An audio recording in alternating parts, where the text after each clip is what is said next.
Bisa dibilang sangat nekat untuk saya melakukan uji coba bibit Robinson cabutan yang langsung saya sambung, dan 2 ruas mata tunas sekaligus.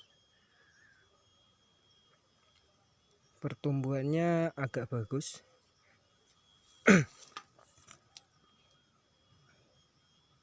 Masih sangat kecil sekali. Ukuran rokok dan atasnya sudah disambung. Ini buat referensi teman-teman yang mau mengembangkan bibit dan belum ada tunasnya. Caranya seperti ini, bisa dicoba maupun ditiru.